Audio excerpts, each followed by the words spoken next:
They told me not to mention my job at dinner. Then they raised their glasses and celebrated my sister's big promotion, like I wasn't even in the room. I didn't argue. I didn't make a scene. I just reached for my phone and hit play. What happened next? Changed everything. Have you ever been underestimated by your own family? Comment where you're watching from. I'd love to hear your story too. Tap like if you believe quiet strength always finds a voice. My name's Emma, and this is what really happened. Emma didn't even get a hello when she walked in. The dining table was already full. Her sister Ava's laughter echoed off the chandelier as if the night had been designed to spotlight her alone. Champagne glasses clinked. Dishes were half-eaten. No one noticed Emma standing there in the doorway, holding a gift box wrapped in silver paper. Her mother finally looked up. "Oh, Emma, there you are. Come in, sweetie." Emma stepped in, brushing a light drizzle off her coat. She smiled politely, though her fingers tightened slightly around the gift. As she approached the table, her mom gently tugged her aside, voice soft but pointed. "Just for tonight, honey. Let's maybe not bring up your work stuff. You know how Ava's big news is the focus, right?" Emma blinked.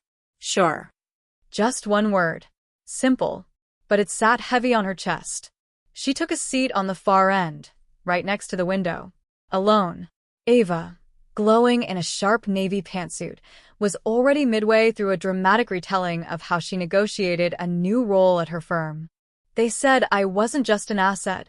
I was irreplaceable," she beamed. Applause.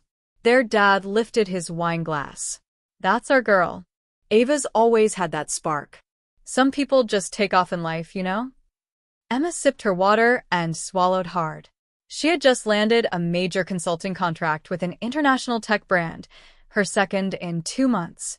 She'd hired her first employee last week. But none of that was worth clapping for, apparently. And when Ava glanced down the table and added with a smirk, "Don't worry, Emma.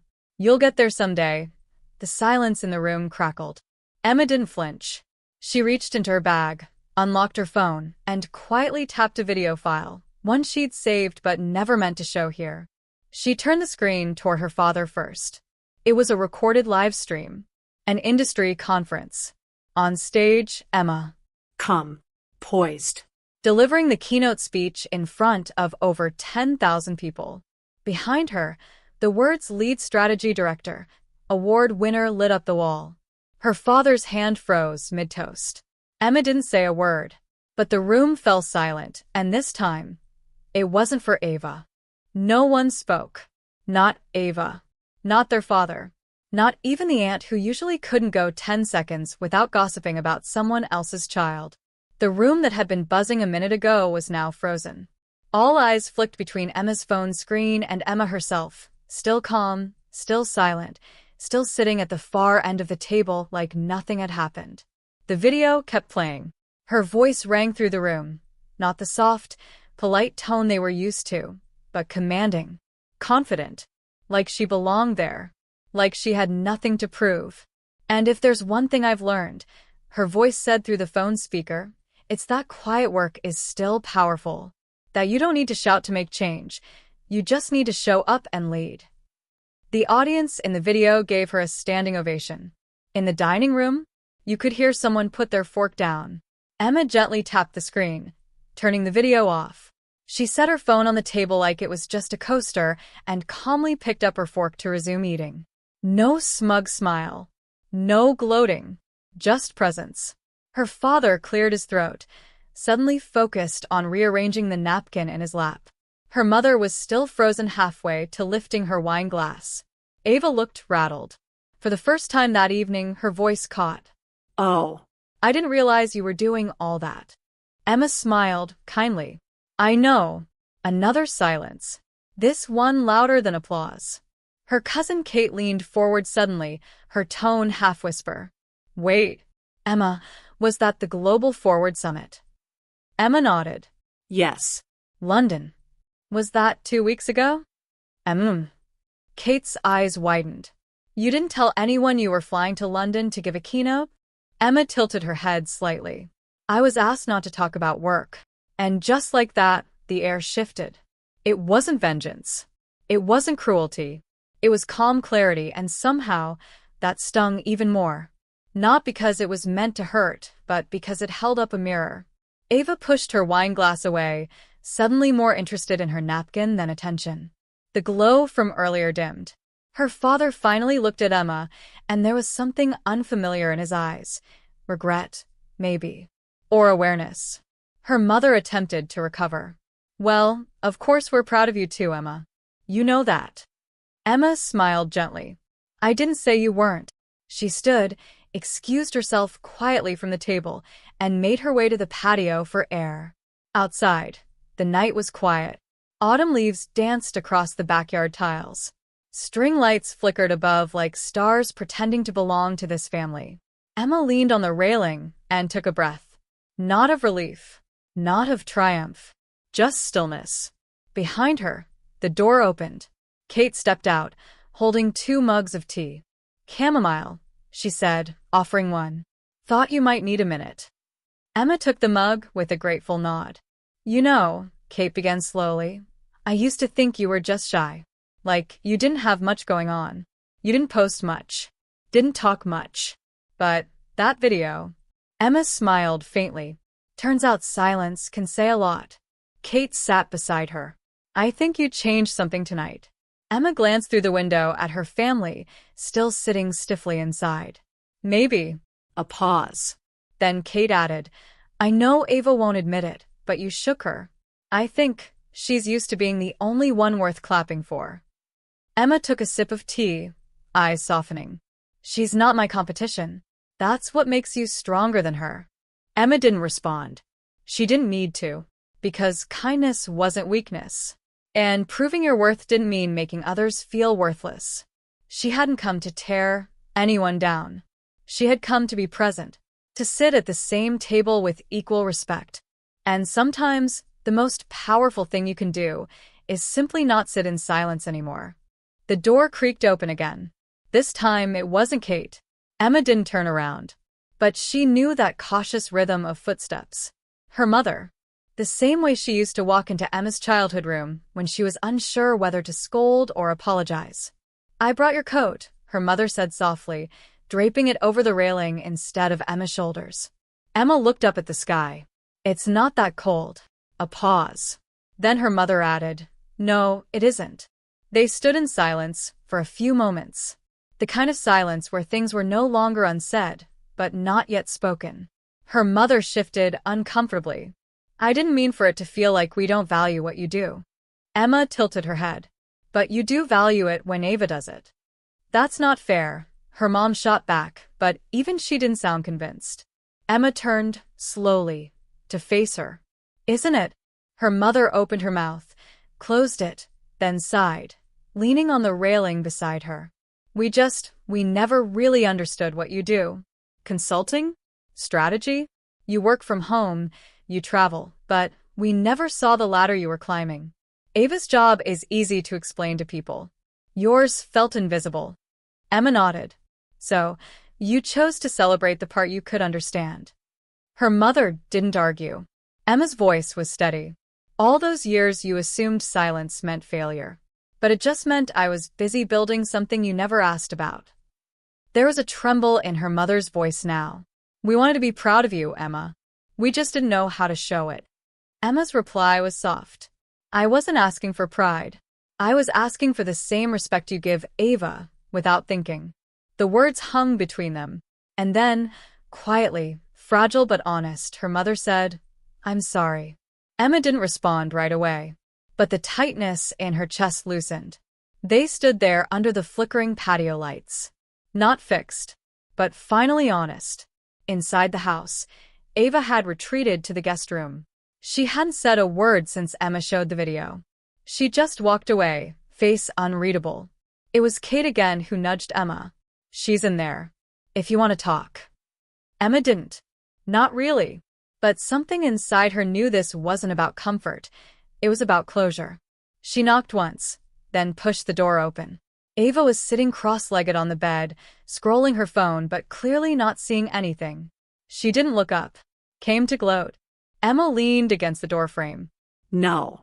I didn't gloat at dinner either. Ava let out a humorless laugh. Right. You just played a career mic drop in front of the whole family. Emma crossed her arms. Because I was told not to talk about my job. So I didn't. I let it speak for itself. Ava finally looked up. Her face wasn't angry. It was small. Vulnerable. You know what hurts? I thought I was the successful one. You are, Emma said genuinely. Ava blinked. I'm not here to compete with you, Emma continued. I never was. But maybe we're always trying to win a race I wasn't even running. Ava looked down. You think I'm jealous of you? Emma shrugged. Maybe. Or maybe you're just realizing success comes in different forms. And mine didn't need a spotlight to be real. Silence. Then Ava said something unexpected. I watched your entire keynote. Not just tonight. The live stream. 2 weeks ago. I watched the whole thing alone in my apartment. Emma's brows lifted. Ava gave a bitter smile. I cried afterward. Because I realized I've been collecting promotions. But you've been making impact. Emma stepped into the room and sat across from her. That's not what it's about. No, Ava whispered. But it explains a lot. They sat together in the quiet. For the first time in years, the silence between them didn't feel like rivalry. It felt like understanding, or at least the beginning of it. Downstairs, Emma's father stood by the fireplace, still holding the same half-full glass of wine. He hadn't spoken to her all night, not since the toast, not since the shift.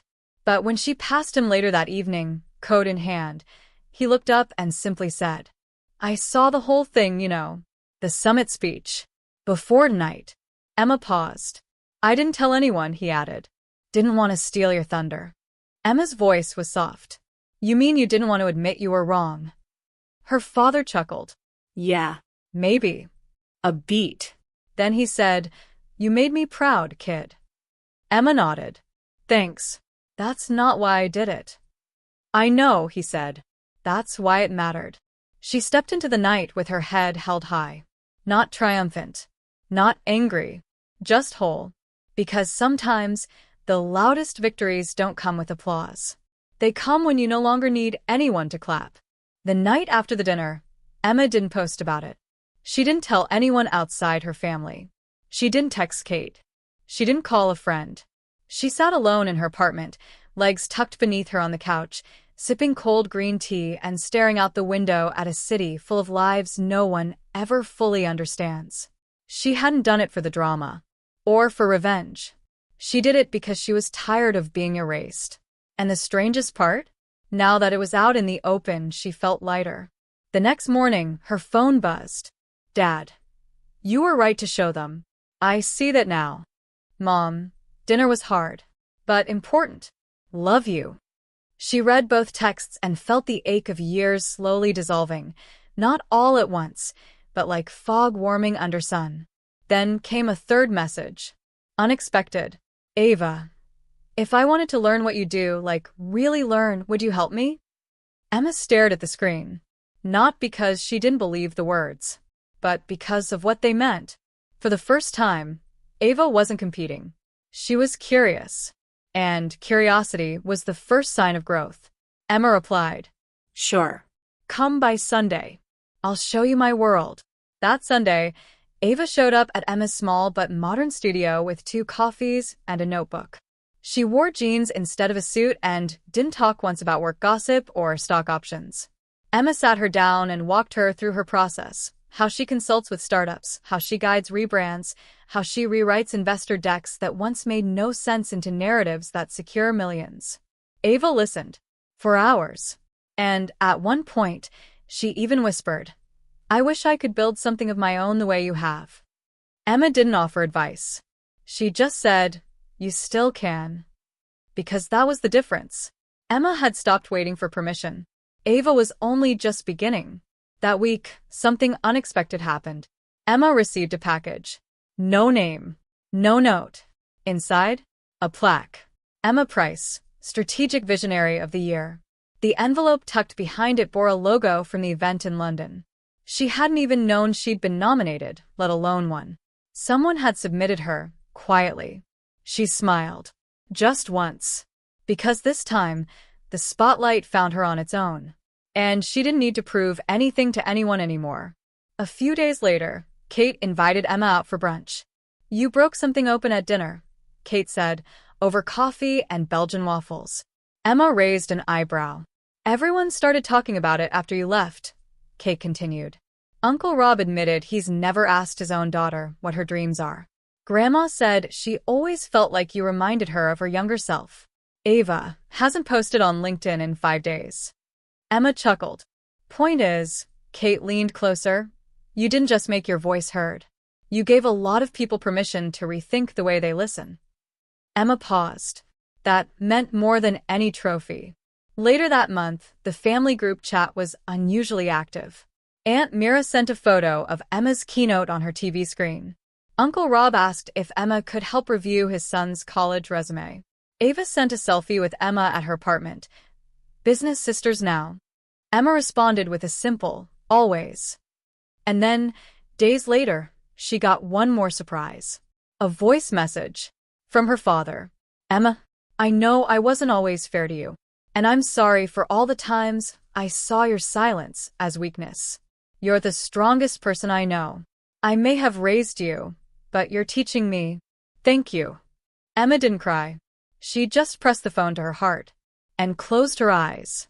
Because healing doesn't always roar. Sometimes it arrives gently, in quiet apologies, in old fathers learning new ways, in sisters choosing understanding over praise, and in daughters who stop asking to be seen and start showing who they are. 3 weeks had passed since that dinner.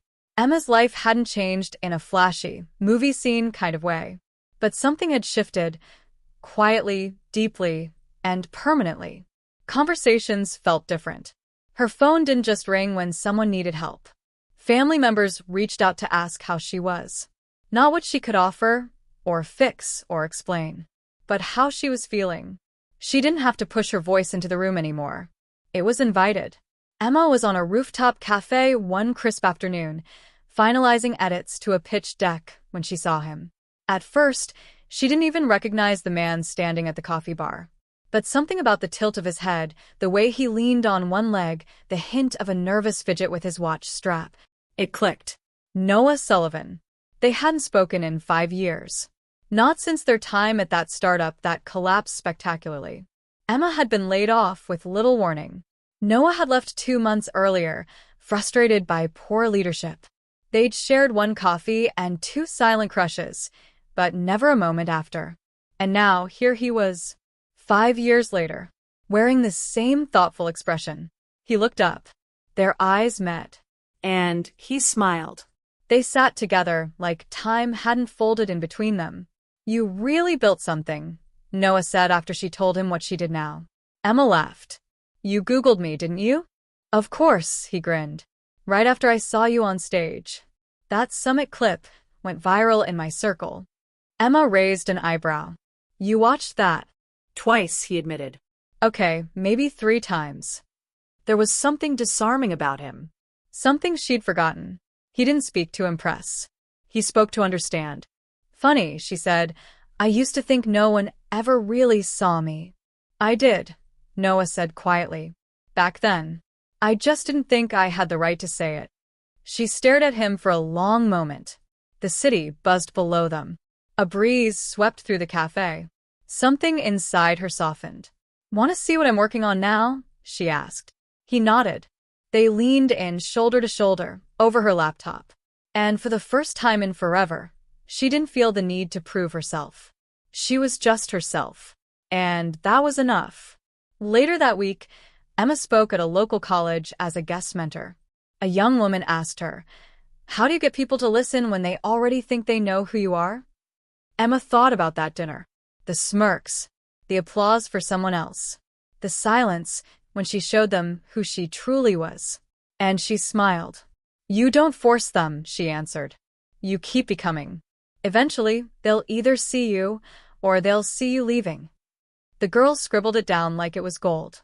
Emma paused, then added, "But if they really love you, they'll catch up." Christmas came early that year. Literally. Her mother invited her and Ava to a reconciliation brunch, as she called it. which was code for, "We were wrong and we know it and we're trying." The whole family was there. This time, Emma was seated in the center. Not as decoration, as recognition.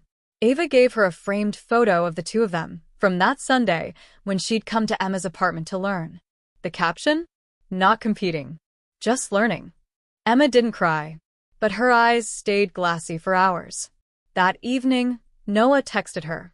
"I bought 2 tickets to your next panel. If no one claps, I will." She stared at her screen for a long time, then replied, "You'll have to stand in line." Emma's career had doubled. Her consulting firm had expanded into Europe. Her voice had become a soft but undeniable presence in the business world. She gave interviews, but only when she had something worth saying. And that family dinner became a story her mom told at every holiday, with pride. She taught us something that night, her mom would say, resting her hand on Emma's shoulder. We were so busy cheering for noise, we forgot how powerful quiet strength could be. But the biggest change? Emma didn't shrink anymore. Not to keep others comfortable. Not to avoid praise. Not to fit in at family dinners. She sat at every table like she belonged there. Because now, everyone else finally saw it too. Sometimes, the best clapback is no clap at all. Just calm proof. Graceful growth. And letting your life speak louder than their doubts ever did.